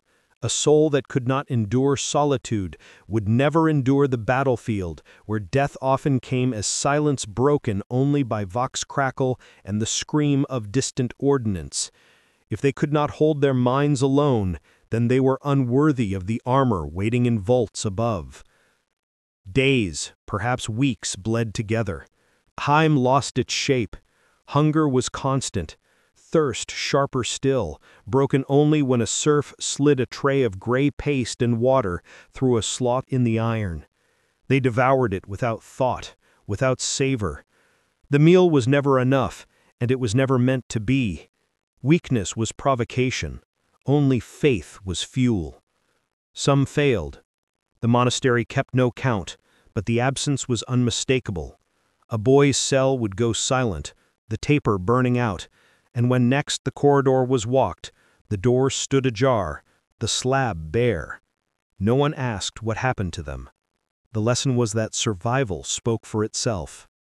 And yet, when the doors finally opened, when each survivor was led staggering back into the light of the higher halls, something had changed. Their eyes did not dart, their lips did not tremble. Whatever ghosts had whispered in their solitude had been met and mastered, or at least sealed behind walls too thick for sound to cross. They walked more slowly now, more deliberately. Every step weighed, every breath considered. They had become their own jailers, their own chaplains, their own executioners. The chapter's adepts received them in silence, their cowled heads inclining just once, as if acknowledging a passage neither words nor ceremony could capture. The aspirants had crossed flesh, they had crossed mind, and now, alone, they had crossed the threshold of the soul's endurance. What remained was no longer solitude, it was the forging of all three into one, flesh, mind, and soul, welded in a fire no mortal could have survived. The bells rang once more, and their sound was no longer the call of a monastery. It was the tolling of a forge. The monastery did not allow them rest after the solitude. The survivors, gaunt and hollow-eyed, were summoned to the sanctum at the mountain's core, a place few had glimpsed and fewer still could name. The doors were vast plates of black iron, embossed with the twin-headed Aquila, its wings chipped and scarred from centuries of incense smoke and ritual flame. When the gates ground open, the air that bled out was heavy with incense, thick with machine oil, and beneath it all lay the faint copper tang of blood old and new. Inside waited the culmination of their journey, the vault of relics and oaths, the place where the chapter measured not strength or obedience, but something deeper. At the center of the sanctum stood an altar of adamantine, polished smooth by generations of offerings. Upon it lay a reliquary, sealed with purity chains, its surface etched with scripture so fine the words seemed to crawl when the torchlight struck them. The aspirants were ordered to kneel. One by one, their tokens, the cartridge, the seal, the bent Aquila, were taken from them and placed on the altar. The chaplain spoke of sacrifice, of how each object had been carried through silence and shadow, stripped of meaning until it became more than symbol, less than trinket. Now, returned to the reliquary, these objects would never be touched again. They were consumed not by fire, but by secrecy, sealed inside the vault to become part of the chapter's unseen weight. Then came the oath. The chaplains demanded it not as plea, but as binding. The words were older than the fortress, older even than the mountain's carving, handed down from the dawn of the chapter's bloodline. The aspirants spoke them together, voices rasping yet steady, swearing themselves to a life with no return, to a faith without reprieve, to a war without end. Each syllable was scored into them like a brand, each vow a shackle willingly clasped. When the final word fell, the silence after was heavier than any prayer. The chaplains did not bless them. No hand touched their heads in benediction. Instead, the sanctum doors opened again, the iron grinding like the earth itself resisting. Beyond lay the training halls, the drill squares, the armories. Their exile from humanity was complete. They rose from their knees no longer as aspirants, no longer even as children of the monastery, but as vessels prepared for armor, for war, for extinction of self in the service of eternity. Those who had crossed the veil now bore its mark in every motion. Their eyes no longer lingered, their steps no longer faltered. Whatever remnants of boyhood had clung to them through blood and fire had been scraped away on the altar of solitude, consumed in the reliquary's silent hunger. What remained was the scaffolding of an angel, not yet clad in ceramite, not yet armed with bolter or blade, but already no longer of the species that had birthed them. As they filed from the sanctum, the bells tolled above, reverberating through stone and bone alike. The sound did not call them to prayer. It did not summon them to trial. It marked them, stamped them into the rhythm of the chapter's eternal march. In that tolling lay the truth. The veil was crossed, the soul tempered, the self annihilated. Ahead waited only the final crucible, where all that had been remade would be tested in fire and battle. There is a silence that falls before the last storm, the kind that presses against the skin like a warning carried on air too still to trust. That was the silence that met the aspirants once they had left the sanctum. They had been broken, reforged, stripped of flesh, of memory, of soul. Yet they were not angels, not yet. What remained was the crucible in which all that had been carved into them would either hold or shatter. The monastery's bells called them at dawn, their toll drawn out, as if echoing across more than mountains, as if sounding across eternity. The aspirants marched in single file, their bare feet scraping stone worn smooth by generations. The corridors twisted downward until the air grew sharp and cold, until torches hissed against moisture that beaded on walls. At last they reached the gates of the trial hall, a place no boy had entered twice. The gates opened not onto a chamber, but a killing ground. Jagged rock jutted from the floor like broken teeth. Pools of stagnant water gleamed with oil on their surface, and vents hissed steam that burned skin. It was no arena of honor, but a pit of ruin, a reflection of the battlefields that awaited them beyond this world. Here, there was no pretense of training, no illusions projected by hololight. The threats that prowled the shadows were real. From the darkness came the sound of chains dragging, of guttural voices rising, of claws scoring stone. Xenos captives, beasts dredged from the wastes, heretics dragged in chains, all loomed beyond the steam. The aspirants understood. This was no test of drills or faith. This was war, and they would meet it with nothing but the weapons their own bodies could wield. The chaplains' voices thundered from hidden vox grills, their words iron and unyielding. Kill or be unmade. Endure or be forgotten. The Emperor watches, and he does not forgive failure. The gates sealed behind them, and the pit became their world. The first beast lunged from the smoke, its tusked maw wide, its eyes burning with hatred not dulled by chains. A boy moved without thought, instincts drilled through months of indoctrination guiding his strike. His blade sank into the creature's throat, blood sprang across stone. And still the beast fought until its body failed. The boy staggered, breath ragged, eyes wide, but he did not falter. The others saw and understood. Hesitation was death, mercy a lie. The battle unfolded in chaos. Claws raked across chests, teeth tore into flesh, chains cracked bone. The aspirants fought with everything the monastery had carved into them. Enhanced muscles driving blows that shattered skulls, secondary hearts thundering as they bled, Laraman's organs sealing wounds before death could claim them. Some fell broken beyond the ability of their altered bodies to heal. Their screams were brief, swallowed by the pit. Others rose again and again, striking until the ground was slick with gore. Hours passed, or perhaps days. The aspirants lost the measure of time, lost themselves in the rhythm of killing. Each death was another toll of the monastery's bells echoing in memory. Each victory another brick in the wall of certainty that surrounded their minds. When at last the pit fell silent, when only the aspirants remained standing amid the ruin of corpses and blood, they understood. They had been measured, and they had not been found wanting.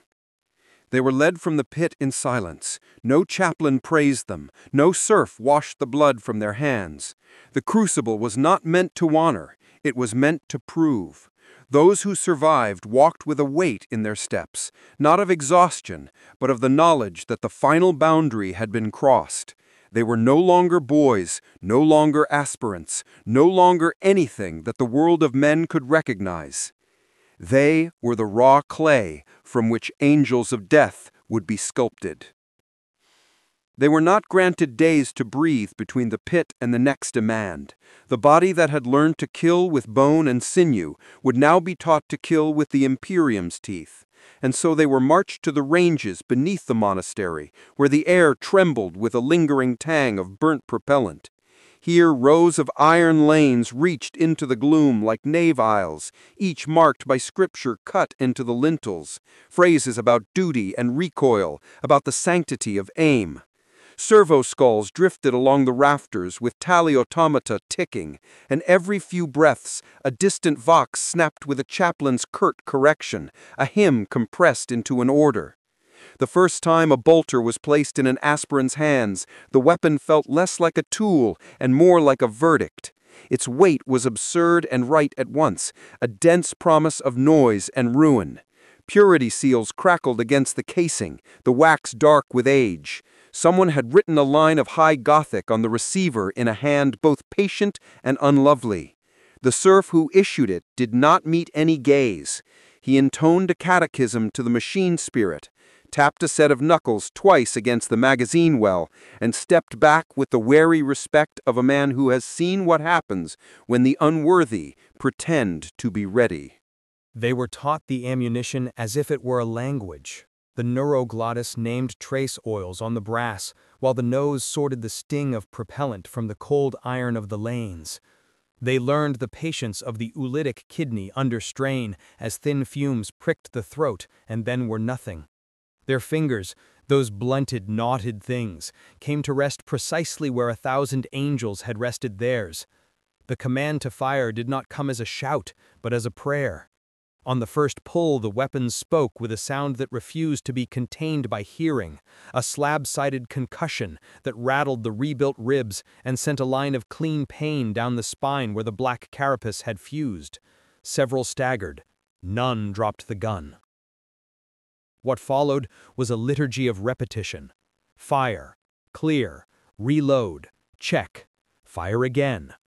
Paper and plasteel silhouettes dissolved into ragged ovals, and then into rags, and then into air. The tally automata clicked with each exact strike.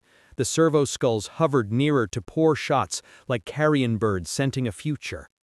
No one praised good aim. Perfection was not commendation, but the baseline, and anything less than perfect was a wound to be cauterized. When an aspirant's grouping drifted half a finger width, a chaplain's crozius rang against the rail, and the aspirant was ordered to recite the litany of focus through gritted teeth while firing single shot, slower, slower still, until the bead came home of its own accord.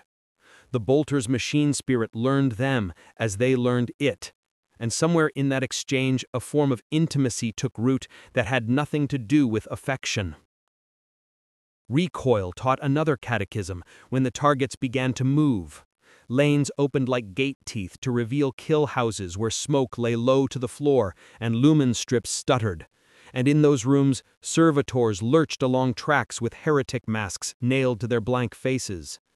The test was no longer merely to strike, but to strike without thinking about striking, to turn corridors with the weapon leading like a dog straining at leash, to read angles the way the oculobe read distances. When a mask wore the rough suggestion of a child's features, no one flinched. The lesson had already been burned in. Compassion is the enemy's alibi. Blades followed because the Imperium is old enough to remember that guns jam and prophecies do not. They learned the weight of a combat knife until its balance lived in the wrist. The way a thrust differs from a tear, the small mean geometry of how to open armor at the seam that grieves to be opened. They learn to fight in the press of bodies where smell becomes the enemy's second banner. Oil, fear, hot blood, and where Becher's acid can blind a creature that refuses to stop. Every lesson was a subtraction of doubt. Every success was a brick set in a wall behind which nothing softer would be permitted to live. And yet the hall they feared more than the pit or the range was the cradle room. There, sarcophagus-like shells curved open like the ribs of a leviathan, studded with jackports that glittered like black pearls. Each aspirant stepped in, laid his spine along the channel where interface studs rose to meet the black carapace, and let the shell close with a sigh that felt indecently intimate. Pain came not as a spike, but as a drowning. Nerves lit in cascading sequences as if a storm advanced along the map of the body, and then the world became a thin film over other worlds, diagnostic lines whispering along the edges of sight. Ghost limbs of power and weight that were not yet present, but would be. The magos biologus observed, with lenses dilated and very still, mechanandrites tasting the air as if it, too, carried information. They were calibrated until the cradle accepted them, and they accepted its whisper. Move a finger, the voice suggested, without words, and the imagined gauntlet moved in echo. Flex the thigh, and a phantom knee joint articulated as if a suit of Mark VII waited in some future, one breath away. The first aspirant to vomit did so in silence, and was not scorned. A serf wiped the bile away, and the cradle descended again and again until the body's panic learned a new habit. Trust the interface more than the organ that panics. When, at last, the shells opened and they stepped out, the room seemed wrong by a fraction, as though the stone had forgotten to be heavy. A boy reached for a wall to steady himself and found the wall closer than the phantom limb expected. His lips did not move, but something inside him laughed without sound. Live fire rehearsals married all of it. In a kill tower of adamantine and heat, they ascended level by level through contrived horrors. Smoke thick with bitter resins to rattle the multi-lung, strobe that drove needles through the lineman's ear, floor plates that shuddered to counterfeit the tremor of bombardment. The world narrowed to the discipline of breath and bead, of edge and thrust, of the short, hard prayers that closed the mind like shutters against a starving night. A servitor burst from a side door and took a blade to the throat. A second later, the range master cut the power to every lumen and filled the air with recorded demonic laughter. No one broke. The geometry laid in ash weeks ago held. They moved by memory that had been given to them and by will they had sharpened themselves. When the tower siren finally died, when the last silhouette fell and the last shell casing stopped skittering, the adepts made a mark on their slates that did not look like triumph. It looked like permission. The pit, the ranges, the cradles, each was not an end but an argument the chapter had made to itself over 10,000 years and now made again through these bodies. The argument's conclusion waited elsewhere, in vaults whose seals had not turned for them before.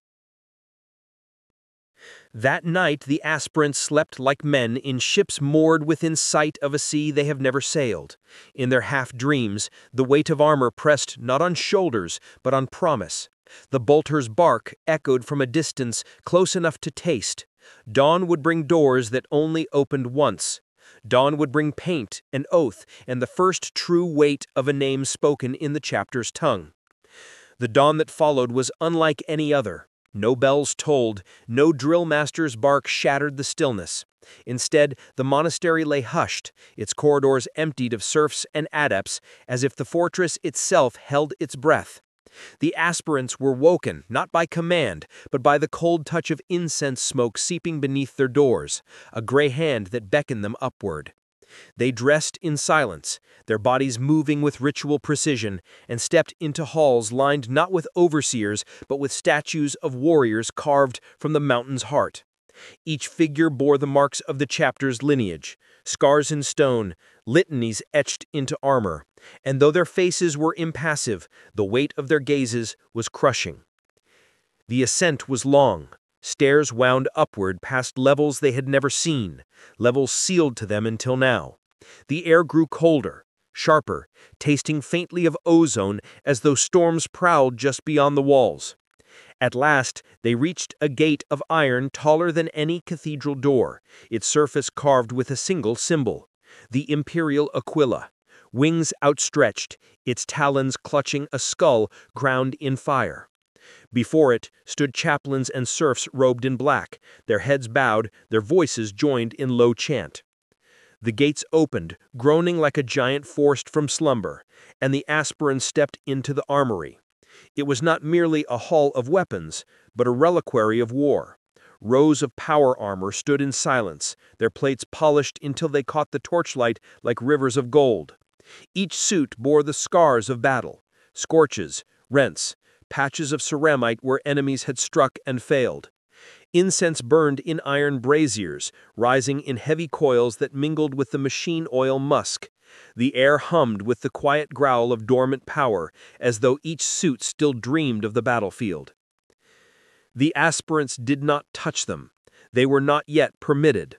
Instead, they were led to the side where racks of armament stretched like altars. Bolters, each bound with purity seals, lay in silent rows.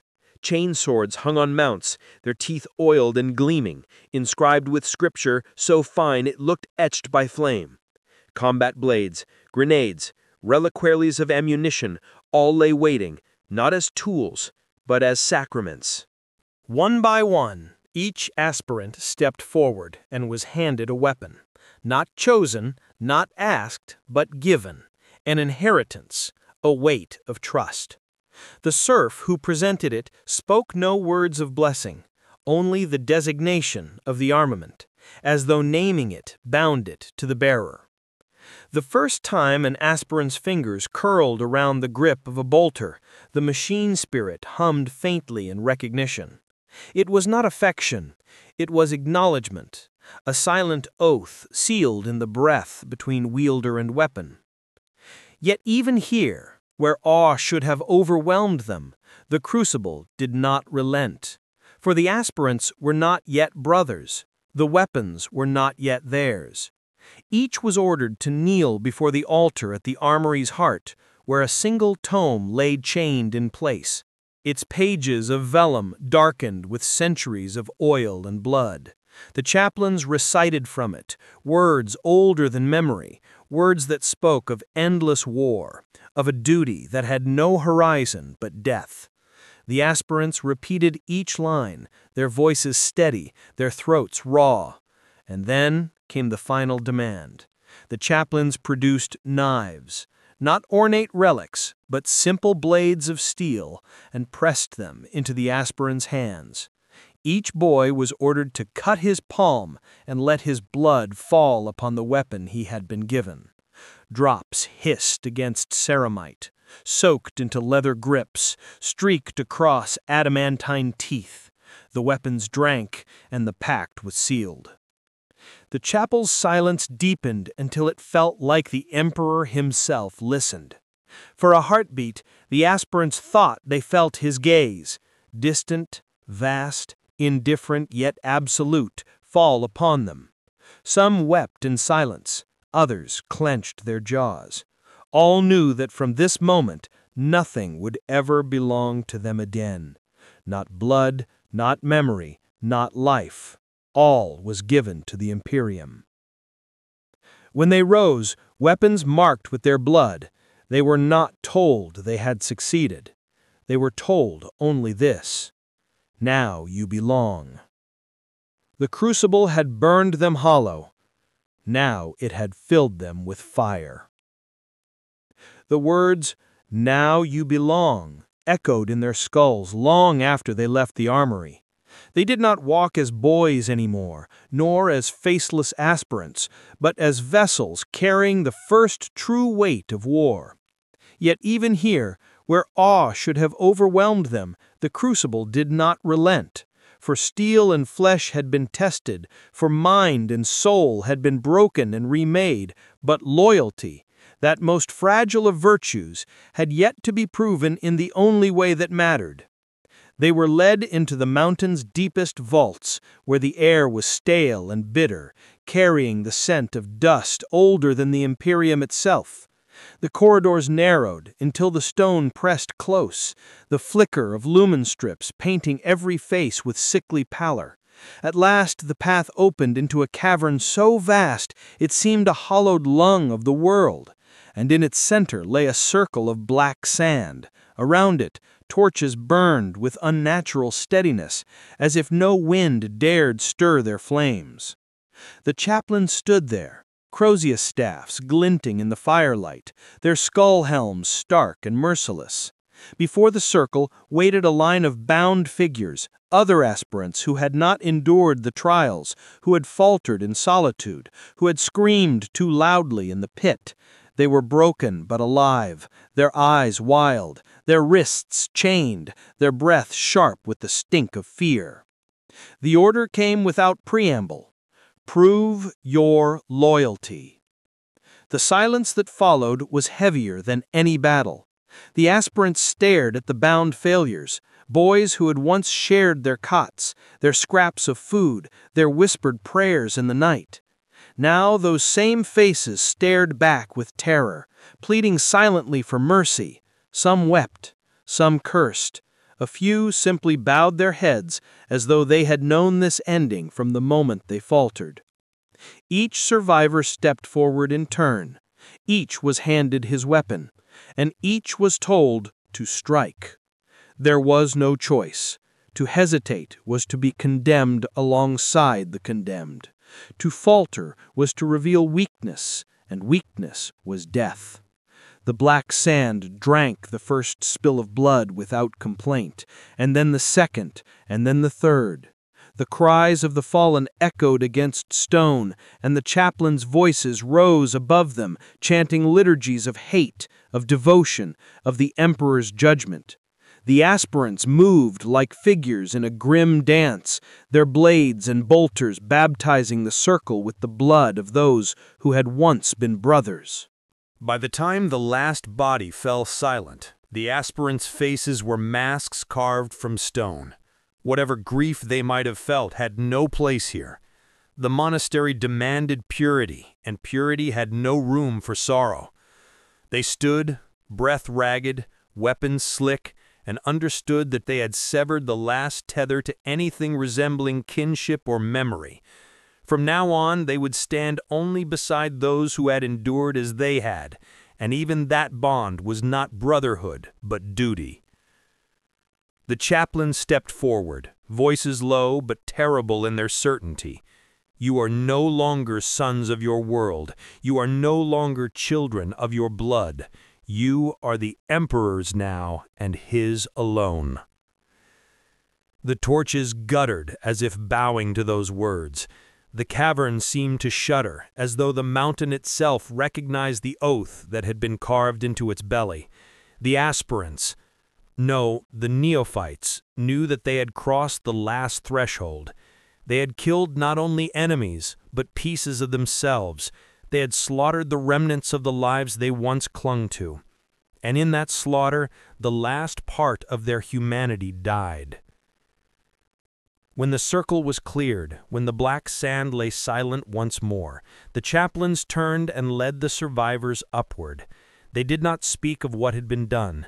They did not need to. The silence of the march was its own liturgy, its own monument to loyalty proved in blood. The mountain's doors opened onto the night sky, cold stars wheeling above like the eyes of silent gods. The neophytes lifted their gazes and saw the void for the first time not as dreamers, but as servants, destined to carry the Emperor's will into its depths. The crucible had ended. The path of angels of death had begun. The stars above the monastery burned cold, but for the survivors they no longer seemed distant.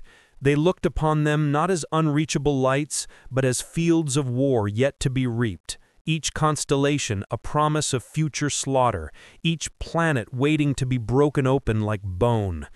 The night was vast, and so too was the burden they now bore, a burden carved into them with blood and silence, oaths and fire. They were led in solemn procession to the summit, where the mountain's peak tore into the sky like the blade of a colossal spear. There, beneath banners stiff with centuries of smoke and frost, the chapter assembled. Veterans stood in ranks, their armor scarred with histories the neophytes could not yet imagine, lenses glowing like the watchful eyes of saints and executioners both. The air throbbed with the silent weight of their presence, a living wall of war into which the aspirants had been grafted. At the center stood the chapter master, a figure clad in ceramite and honor that seemed older than stone itself. His helm was removed, his scarred face lit by torchlight that made the hollows of his features resemble those of a god carved in despair. He did not speak long. His voice, deep as the tolling of a bell, carried across the summit with terrible clarity. He named them not as children, nor as aspirants, but as neophytes of the chapter, sworn until death, sworn beyond death, sworn until the galaxy itself was ash and silence. One by one, each stepped forward and knelt. A blade touched each shoulder, not a relic of ornament, but a weapon stained with the ichor of foes long dead. The steel bit skin, not as wound, but as mark. And when each rose again, the oath had been sealed in flesh. Their old names were not spoken. Those had been burned away in the crucible. They would earn new names only when deeds written in blood made them worthy of being remembered. Until then, they were silence given form. At last, when the ceremony ended, the bells pealed once more, but their sound was no longer the thin clang of monastery metal. It was thunder rolling across mountains and valleys, carried into the night sky as though the world itself acknowledged what had been borne upon its spine. The neophytes turned from the summit and descended. their path no longer their own. Ahead lay wars unending. Ahead lay armor that would enclose them until their flesh was forgotten. Ahead lay death, given 1,000 faces. And behind them, nothing. No family, no memory, no self. They had become the Emperor's angels of death. And though the galaxy would one day tremble at their approach, in that moment there was no triumph, no exultation. There was only silence and the long shadow of eternity stretching before them. The crucible was over, the war had begun.